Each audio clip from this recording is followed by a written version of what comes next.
Good morning, everybody. Welcome back to So Arizona. Today, I'm going to be sharing what you need to plant right now for both your monsoon garden as well as the fall planting season coming up. It's hard to believe that we should be talking about planting our fall gardens already, especially when it's 110 degrees outside, but it is true. And for some of the things that we can grow in our fall gardens, we really need to start 10 to 12 weeks ahead of time. And so now is the time that you need to either be planting certain varieties for fall or at least ordering your seeds right now so that you have your seeds ready to go for August. So it's right around the corner. We have already passed mid-July and it is go time for fall planting for sure. So the first thing I'm doing is our monsoon season tomato refresh. I'm really not going to be planting a whole lot of new tomato plants in my monsoon garden, but what I will be doing is pulling out some of the determinate varieties that are almost done with their production. Determinate varieties of tomatoes will produce all at once and ripen, and you pick them and they're pretty much done. But for the indeterminate tomatoes that I have out here, I'm just going to be pruning them and staking them and kind of cleaning them up so that they can get a little bit of a refresh and a restart, and they will produce more tomatoes through monsoon season and into fall. The only thing that's going to stop them is being killed by the frost. And in doing all of that, I will still be getting tomatoes from those indeterminate tomato plants, but I'll also be clearing out space so that it's ready to go for fall.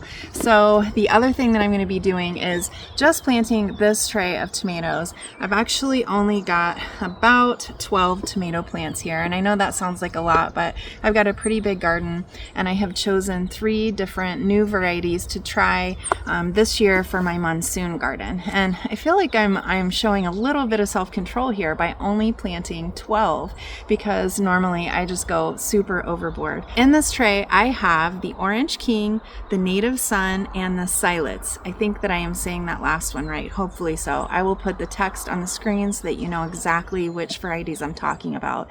And these varieties of tomatoes are supposed to be great for the heat. I've never tried them before, but they come highly recommended. So I'm going to try these out and see how they do for the monsoon garden. If they do pretty well, I may try them again in the spring to see how they perform for the summer, but they are going to be going in today into this 4x4 bed behind me, which I have to clear out because it is completely overgrown with old and dried flowers from spring, as well as a bunch of Bermuda grass. So I'm going to start that, and once I get this bed done, we will head up front so that I can show you what I'm planting in my seed trays to get those little seedlings started along their way so they're ready to plant out later in the fall. All right, I am inside and I have 4 of my seedling trays filled with my seed starting mix.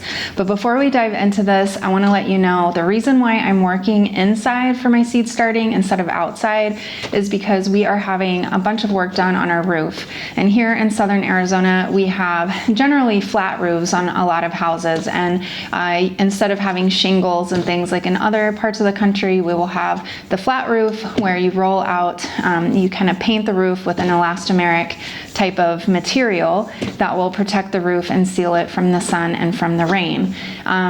In order to do that, our roof was pretty old, so they are having to power wash and sand quite a few areas, patch up a couple of places, and then they can roll it on. And I know that's not anything to do with gardening, but it might get a little bit noisy as they start moving overhead here, but it is less noisy in here than it is outside, which is why I'm in here today starting my seeds.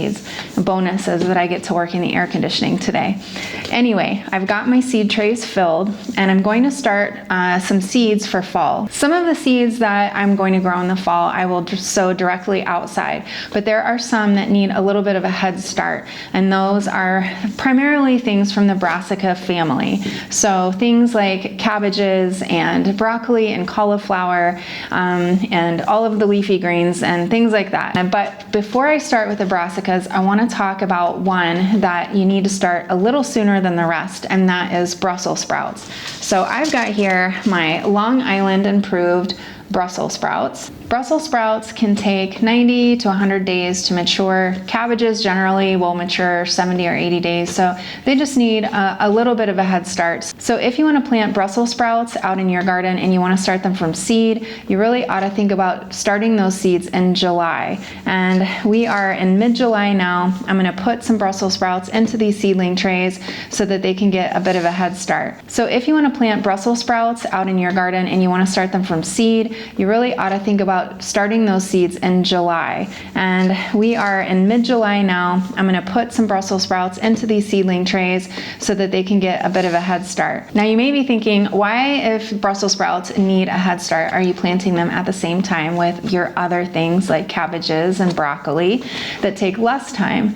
And the reason for that is because I plan to succession plant. And succession planting, just as a reminder, is when you start things in intervals. So instead of sowing this entire tray right here with cabbage seeds, I'm probably going to just sow one row, and then 2 weeks from now I'll sow another row, and I'll keep doing that every couple of weeks. And what I'll end up getting is a staggering of seedlings that are ready to go out, and then some that will go out a couple weeks later, and so on. And that way I don't have 25 cabbages becoming ready to harvest all at once.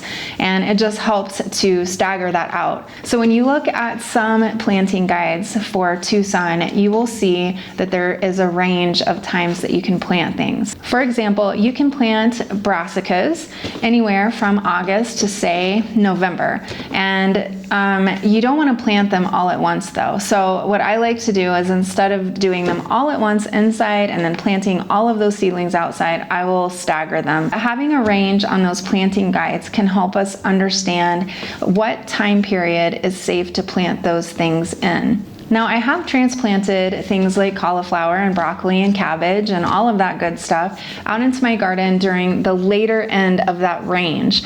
But I find that they don't reach maturity soon enough. It starts to heat up and they become more likely to either bolt or to get pests or both.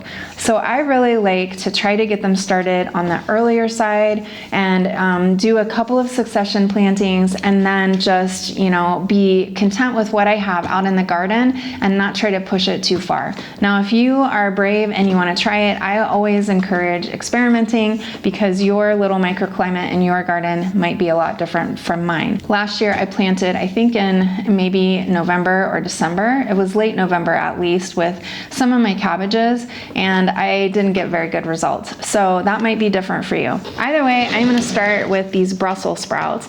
And these, now that I have talked all about succession planting, I am not going to be succession planting these Brussels sprouts, because Brussels sprouts, the way that they grow, they will form those little sprouts all up and down the stem that look like little miniature cabbages, and the ones at the bottom become ripe sooner than the ones at the top. So they sort of succession plant themselves in a way, because they don't all come ready at the same time.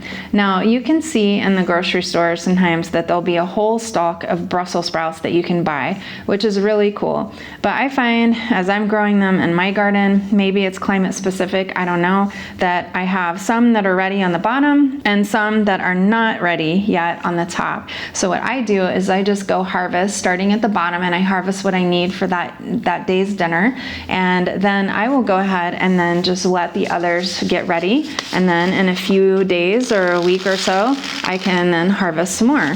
And that way I don't have to worry about having a ton of Brussels sprouts all at the same time that I have to harvest and process or keep fresh. All right, I planted 2 rows of Brussels sprouts, and each one of these rows has 6 cells, so that is 12 plants, which is more than enough. I don't need 12 of these plants, but in case one of them doesn't germinate or something happens to them, I like to have extra. And then if I end up with too many, then I will just give a few of these away to my kids or somebody else. So I just like to plan for a few extra just in case. I put the type and the variety here, and also the date that I sowed them. That way I don't get confused, and it's good for record keeping. And I am going to put that on my calendar so that I know exactly when I sowed the seeds for each one of these, and that way I can keep better track of things and then adjust from year to year. That way I know, oh, well, I sowed these in August, the 1st of August this year, and they did a little better, or maybe they were ready too soon. Maybe I should wait a couple weeks. So I just find that to be really, really helpful. So the next thing that I am going to be sowing are cabbages, and not all cabbages are created equally. We have got all kinds of different shapes and sizes. Let me go through my seeds. They're a bit of a disaster, but I have some early ones and some late ones. I've got some dwarf cabbages. I have green, and I've got purple, and I've got the pointy ones. I also have some of the Chinese cabbage, which is like a Napa style cabbage. So I've got that there. And I really like having this mix of things because I have a Dutch variety of cabbage that's late. I have one that is early. It's called the Early Jersey Wakefield. And I've got some that are pointy, which just adds interest. But I like having a mix of the colors for just different purposes. And also if I make any kind of sauerkraut or coleslaw, it's very pretty to have the green and the purple together. And I like, as I said, having the early and the late ones because between that and also the succession planting, I can really spread out the harvest so I don't have so many cabbages to store in my refrigerator, and I can just go out and pick one as I need it, and it's not such an emergency, and I don't feel stressed because I'm worrying that I'm going to waste them or that they're going to be out there for too long and get infested with aphids or whatever. So that is why I like to mix it up a lot. The other thing that I really like to do is I like to plant dwarf varieties as well. And that's because I have some beds that are 4x4 square foot beds, and each one of those cells is just a foot in diameter. And then I have stock tanks as well that I will plant things in. And I like being able to fit a lot more into small spaces, so I always try dwarf varieties. Last year, when it comes to cabbages, I tried one called the Tiara, and it was a hybrid, so it's a Tiara F1, and I got the seeds from Johnny's. And this year I have another dwarf variety that I am going to be trying, and that is the baby cabbage. It's called the Pixie, and this is from Renee's Garden Seeds. Let me see if you can see that. You can zoom in on that or pause if you would like. I will leave a list in the description box, and that way you can refer back to that if you want to, and then just concentrate on chatting with me and listening and getting a few ideas maybe, I hope. Let's do a few of those. I am hearing the power sander start up overhead, so hopefully that microphone doesn't pick up too much of that because I can't go outside and do this video, and I've got some more travel coming up because summertime is a really busy time for me, and so I have to get this video done today. So we are just going to have to do the best that we can with this. So I think what I'll do is I will do the dwarf cabbages in here as well. And since I said that I would do like one row of each cabbage type, I think I'm going to do half a row of the Dixie cabbage, which is the new dwarf one, and I'm going to do half a row of the Tiara dwarf, and that way I don't have too many of them at a time. I'd really love to know about the varieties that you are trying. If you have new ones or ones that are tried and true that you really like or are excited about, I would love to hear about them. So please share those in the comments below. It's always fun to see what other people are growing in their own garden. And it's so fun as gardeners to trade ideas, I think, and just to try different kinds of things. I am the same way. I have varieties of things that I will grow year after year because I really look forward to them. And then there are other things that I just love experimenting with. That way it never gets old, and I can always find new things that work even better year after year. And while I'm talking about these dwarf cabbages, since they are hybrids, sometimes people get a little bit nervous about planting hybrids. And I wanted to talk about that just for a minute. I know gardeners get really passionate when it comes to the topic of heirlooms and hybrids and GMOs, and all of that is a very personal decision. And so I'm not here to convince you to do one or the other.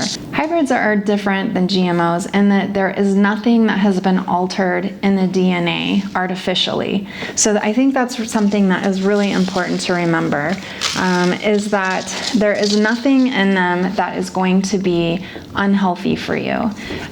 They are manipulated in a lab basically by taking one variety and crossing it with another variety and then doing that over and over again until the breeder gets the trait that they're looking for. Maybe it's better for greenhouse growing, or it's a dwarf variety and better for small spaces. There are lots of different benefits of having a hybrid plant, but the breeders are not taking, you know, a gene from a fish and putting it into something else that's a vegetable to get some other, you know, trait that they want. That is a GMO. There are lots of different benefits of having a hybrid plant, but the breeders are not taking, you know, a gene from a fish and putting it into something else that's a vegetable to get some other, you know, trait that they want. That is a GMO.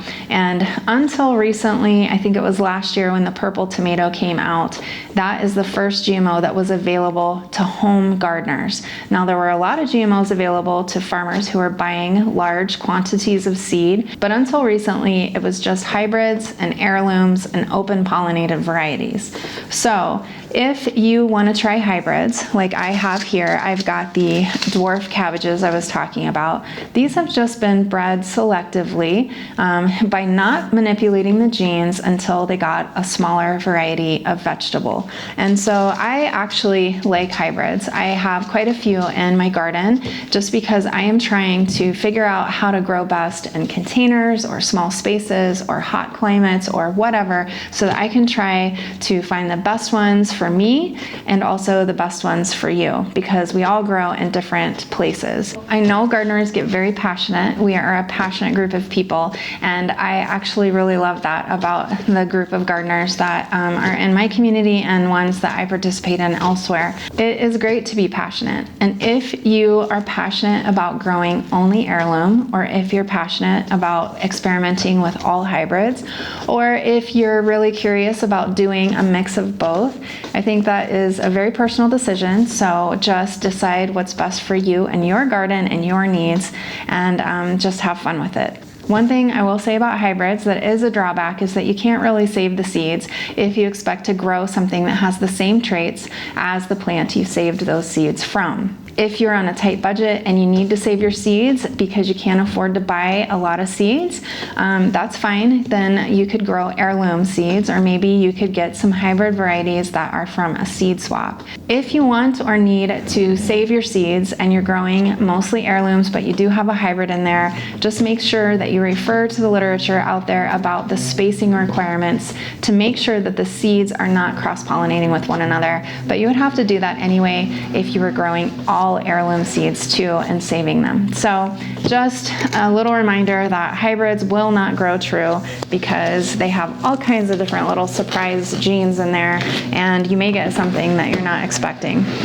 So I've got my Brussels sprouts, my dwarf cabbages, and I have my early Jersey Wakefield right there. And the early Jersey Wakefield is going to be ready in 60 to 75 days from transplanting. So that's another thing. If you look at your seed packet and you see the number of days to maturity, those number of days start at transplant. So it's not when you plant your seed, it's when you plant the transplant outside in your garden. So just keep that in mind too.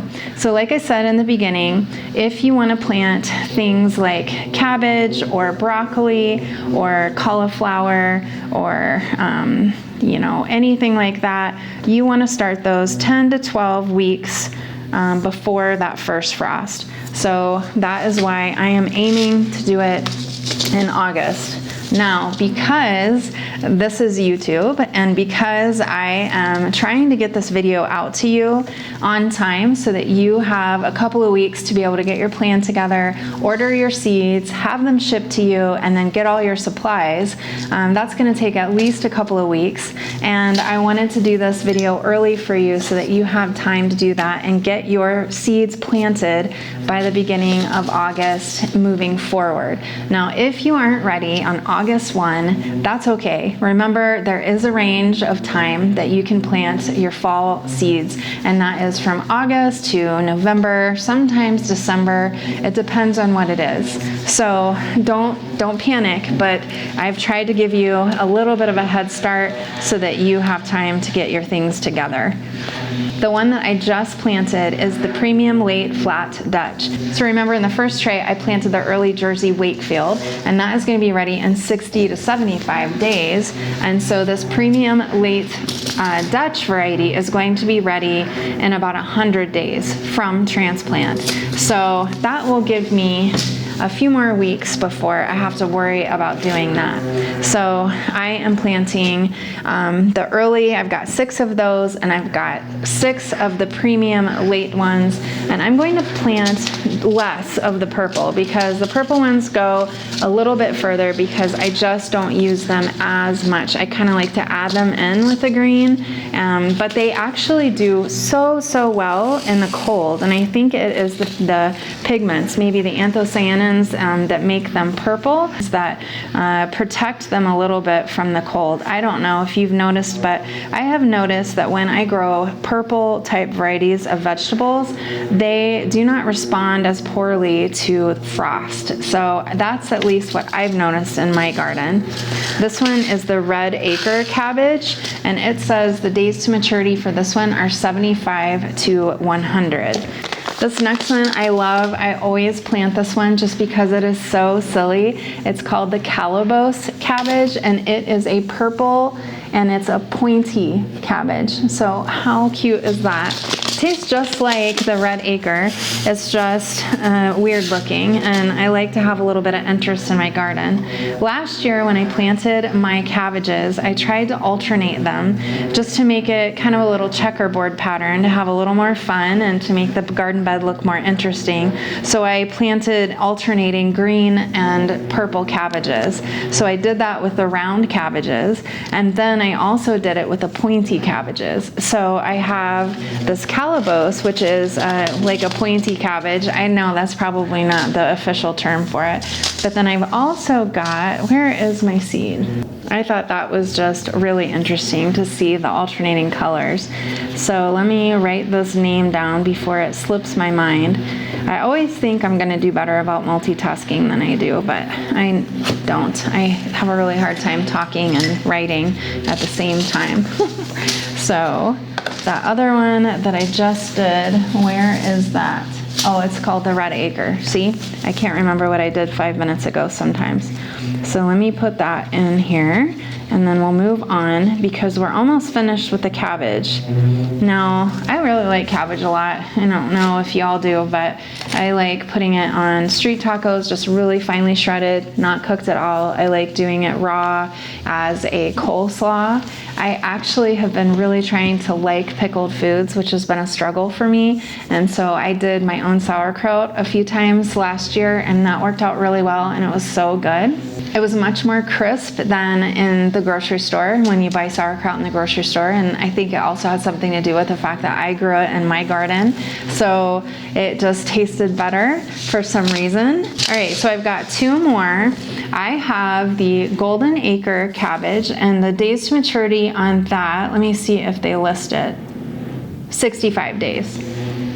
It's 65 days to maturity for that one. And then I've got this Filderkraut cabbage, 179. And I don't know if I see the days to maturity on this one.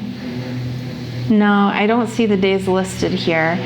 I will try to look at the days to maturity up for this Filderkraut cabbage, and when I'm editing, if I can remember, I will put the days to maturity on the screen for you in case you're trying to get yours together, your plan together. So here is the Filderkraut right here. And let me look at this. It says that it was grown in the United States as early as 1872, and that it was listed and it was shared with Seed Savers Exchange in 1999. So that is kind of cool.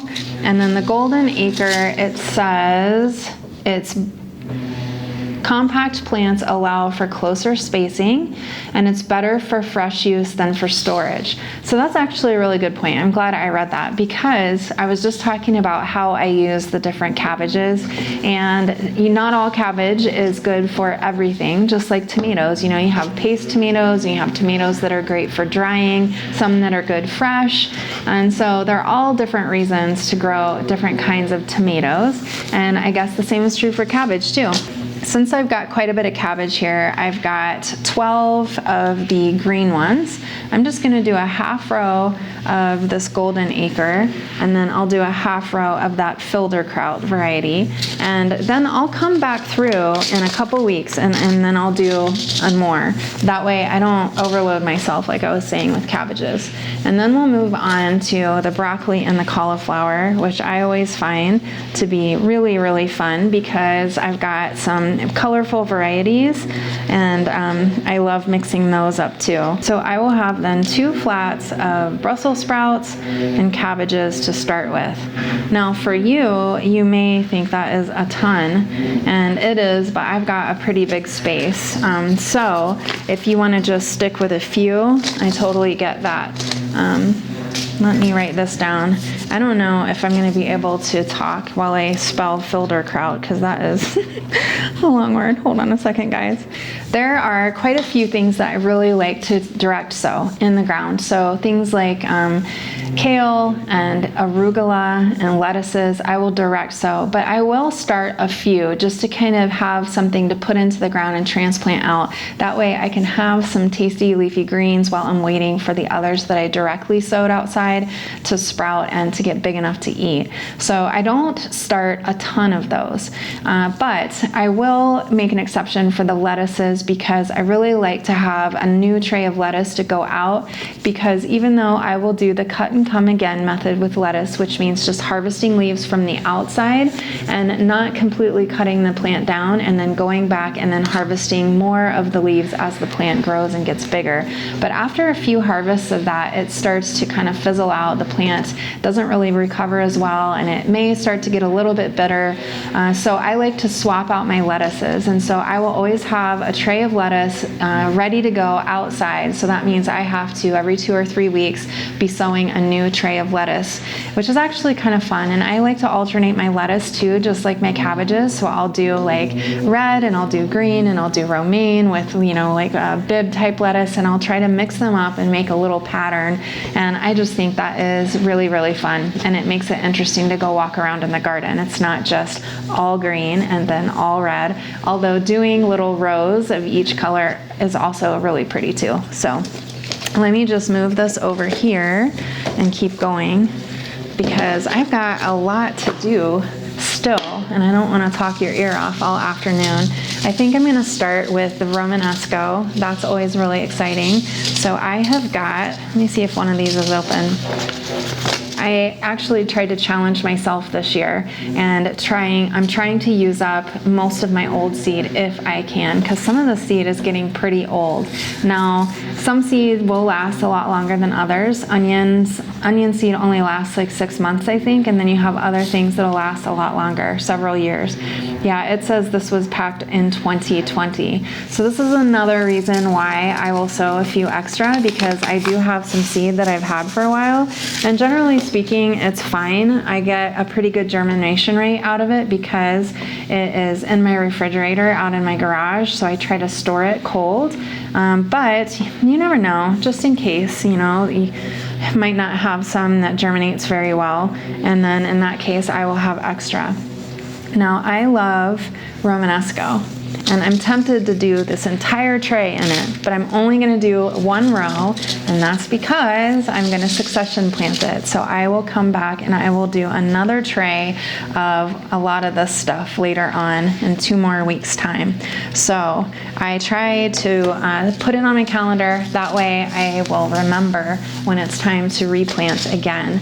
And sometimes I'll just do it right in the same tray. So like I've sown this row and I might leave this one blank, and that way all I have to do is grab the seed packet and then put 6 seeds in that little thing. It's already pre-labeled, the soil's in there, it's ready to go. So that's a really time-saving tip from me, the most disorganized gardener you'll ever meet. And if you want to, you could even leave the seed packets out. So if I know I'm going to be having to sow these again in 2 weeks time, rather than have to dig through my huge seed box that I've got that I will not show you because it's so disorganized, I will just have a little pile of seeds right there next to my seed growing rack that I've got in the other room, and I'll just grab that packet and pop those 6 seeds in there, and that's all I have to do. So it really cuts down on that, and the barrier to entry is a lot less. All right, so I've got that there, and I am gonna leave this one blank, and I'm gonna go right on to the Purple of Sicily cauliflower. I grew this one last year, and it is really, really pretty. Let's see if it's got any info on here that I may have forgotten. It says it's a vibrant Italian heirloom, beautiful, brilliant purple heads that weigh 2 to 3 pounds. And that was my experience too. So that's what that looks like. How gorgeous is that? These are from Baker Creek too. And so I'm just gonna put those in.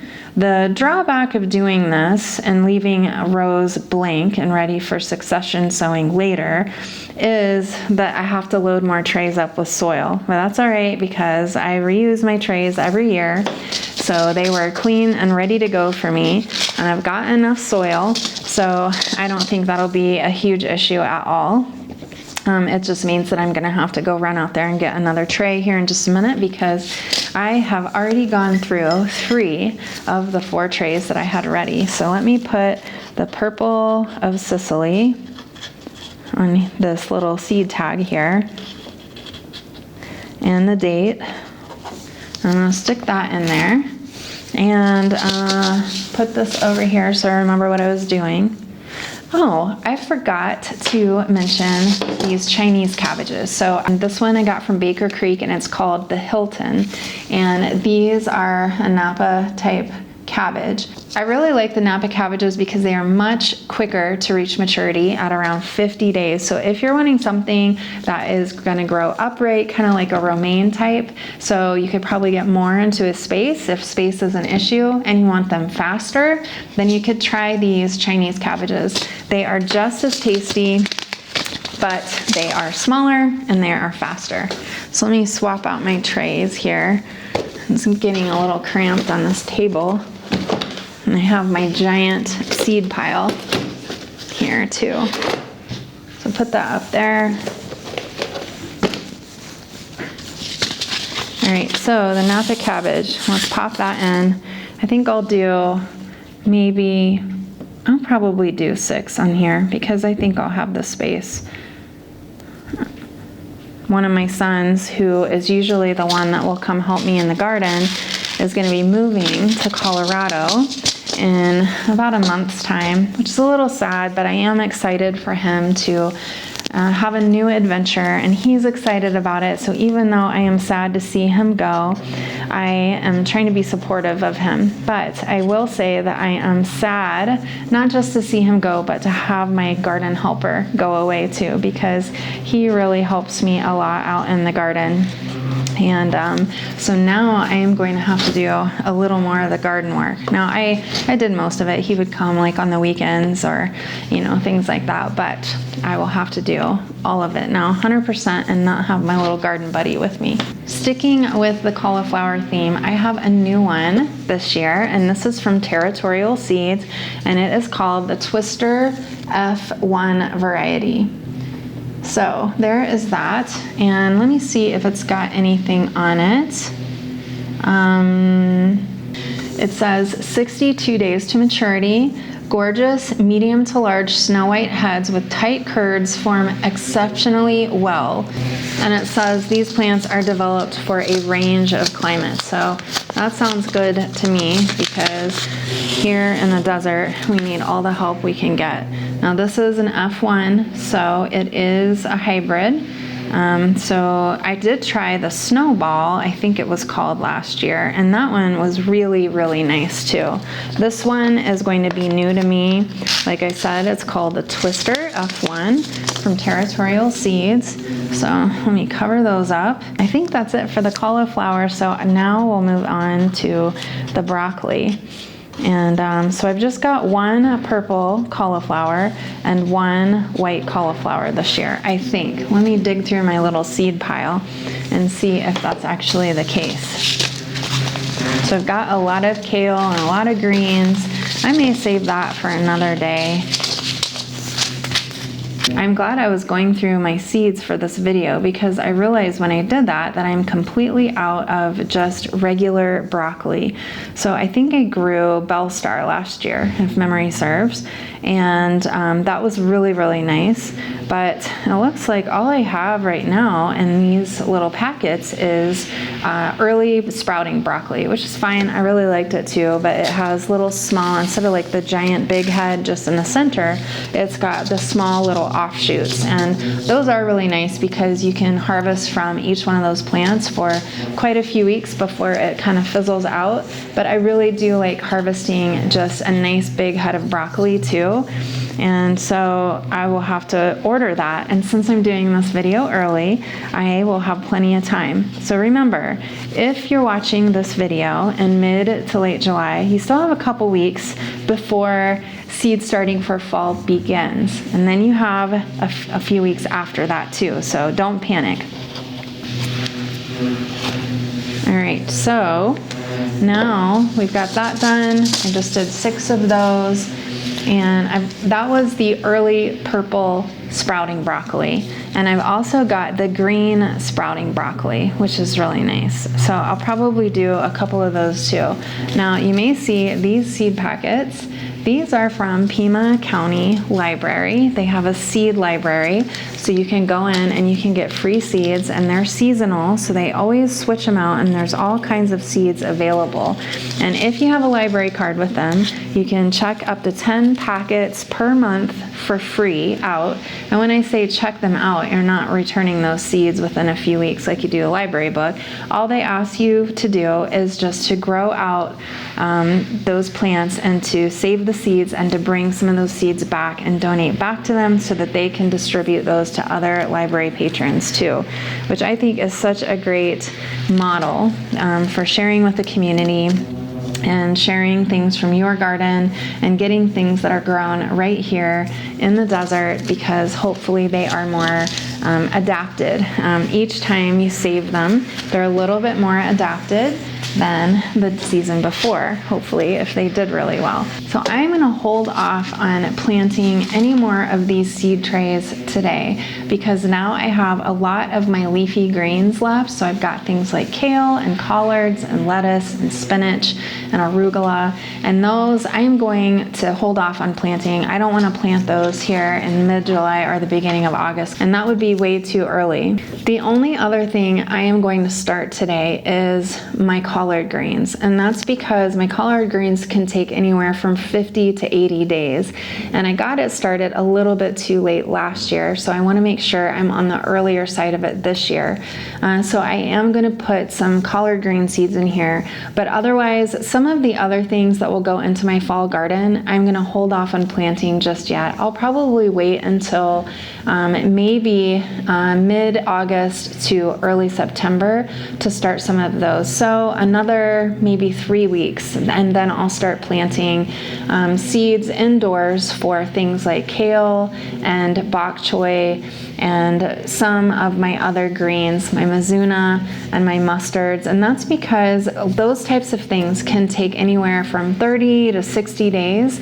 So if I plant them right now, then they are going to be ready to go out way too soon, and it's still going to be too hot outside. So even though I'm planting the fall garden and all of that, this is what I'm planting right now.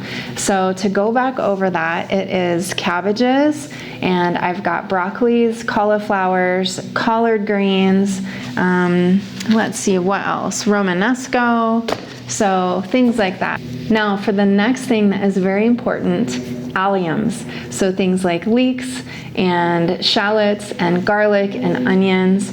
All of those things are super yummy when you grow them in the garden. And if you're thinking about growing them in the garden, I've got a couple of really helpful videos for you. I will put those in the description below. I've got a couple on garlic and a couple on onions. So you can check those out. I go from A to Z on how to plant those and the best practices for that. But if you're thinking about growing them in your garden, then you need to start thinking about ordering your garlic now.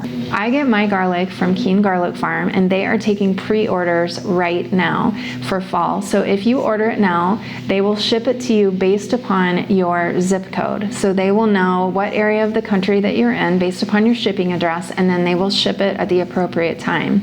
So I ordered mine last fall and I got it by, I think, October. And so then I was planting it in the ground in October and November. And that worked out really, really well. Now, if you're in a more northerly climate, then they will do those calculations and you will get it at the appropriate time for where you are.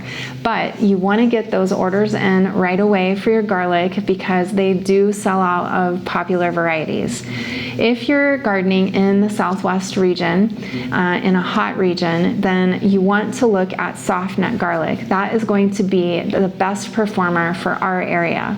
Now, you could try hard neck garlic. It's not like it would be a huge disaster, but soft neck will generally perform much better.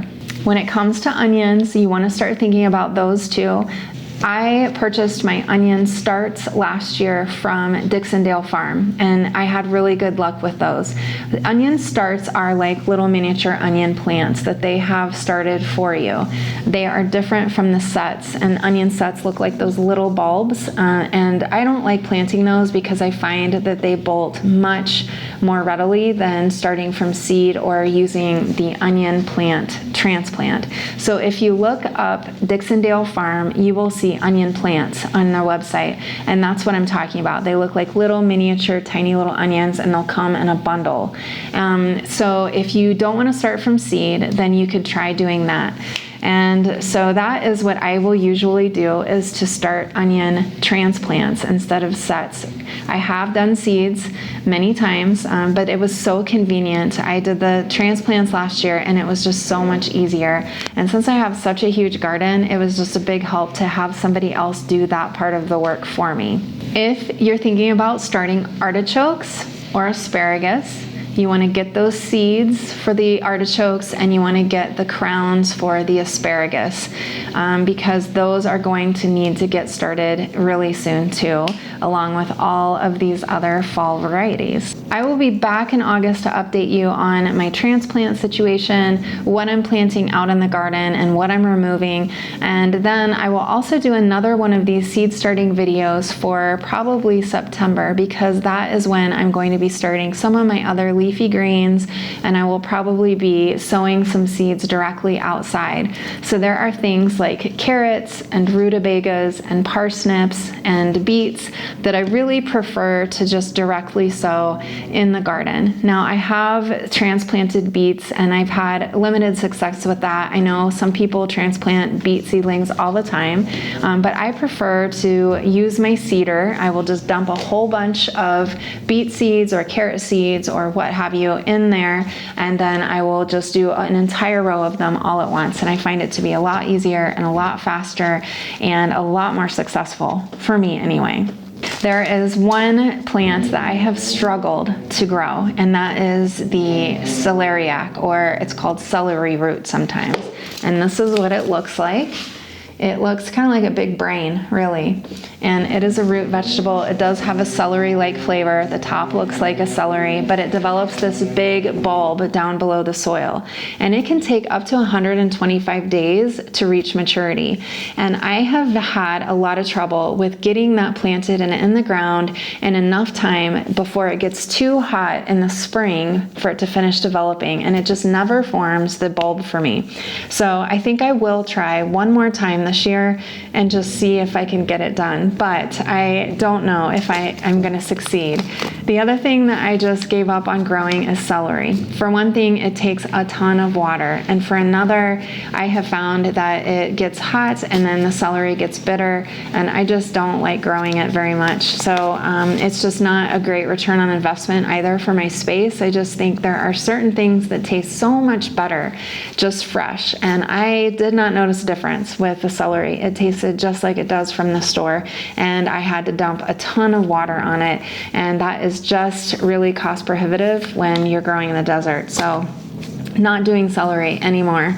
I've tried it a few times and I give up on that one. So anyway, there are always certain varieties that people have just a hard time growing. And I've heard some people really struggle with onions and garlic. And that is why I have focused so much on those two varieties in my garden, just because I really want people to be able to experience the success of growing it themselves. Because garlic grown in your own garden and eaten fresh is so good.